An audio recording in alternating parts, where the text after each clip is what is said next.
السلام عليكم.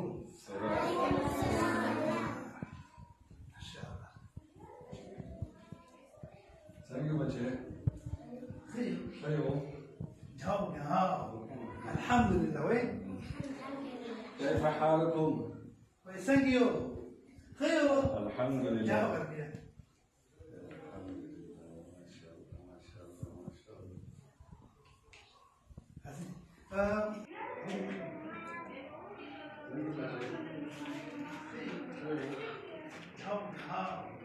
الحمد لله. وين؟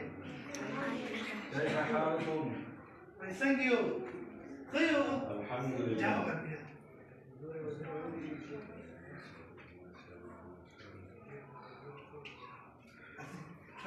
حضرتي ما بشكل انت لا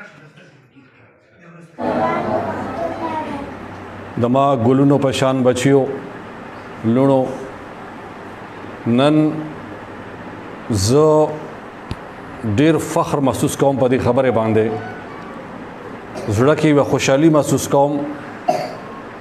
صد تاسو د بیت الامن په سلسله کې به مو بار په نیټ باندې په میډیا باندې خبره اوریدلې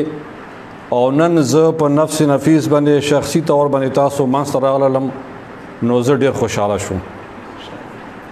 او الله رب العزت مفتی صاحب ته دی لوی اجر ورکړي والله رب العزت د تاسو ټولو زندگی کې خوشحالیان راولي ما تاسو مخکې کوم آیات تلاوت کو تاسو له مشومان یو خو چونکې د ما پیغام هغه خلکو د باره د کوم سره د ما आवाज ووري الله رب العزت د دنیا کې ټولو نه اول حضرت آدم علیه السلام پیدا کړی تاسو ټولو ته دی باندې معلومات تاسو پوهیږئ بیا الله رب العزت داغه نه ټول انسانیت خورت کړي موږ ټول یو شی یو انسان ټول یو دي انسانان ټول یو دي ورونه دي خويندې دي پلار دي مور دي د موږ ټول سره یو شی بیا د دنیا یو سیستم دی یو نظام دی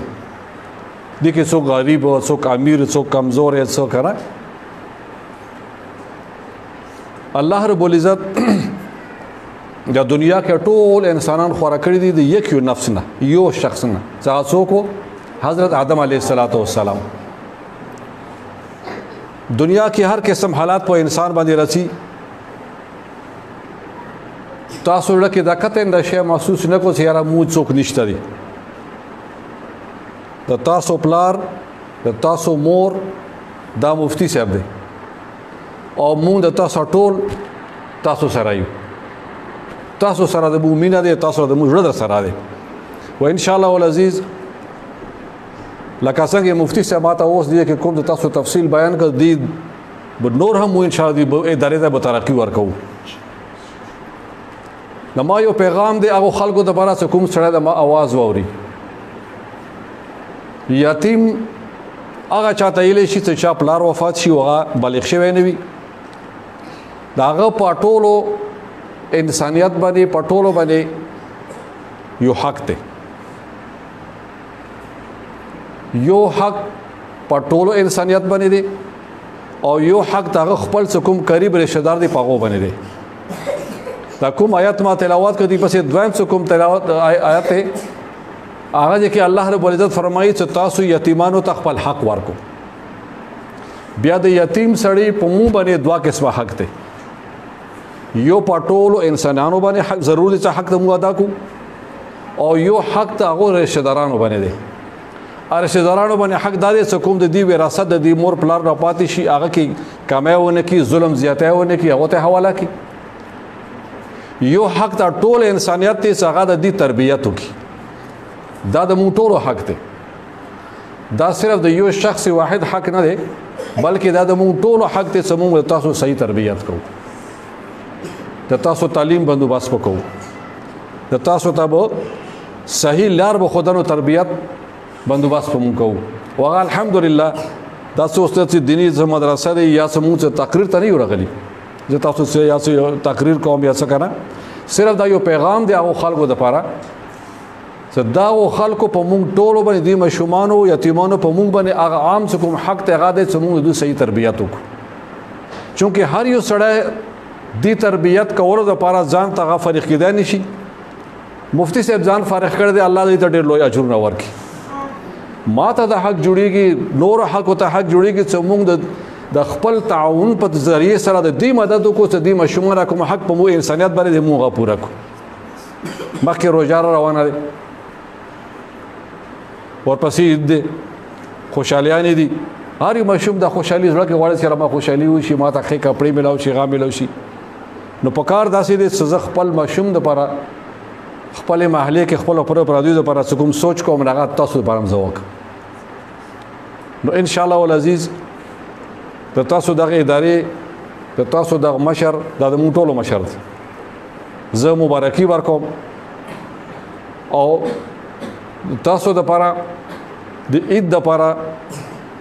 اعلان ضرورت شته څه اعلان وکړم ضرورت شته خیر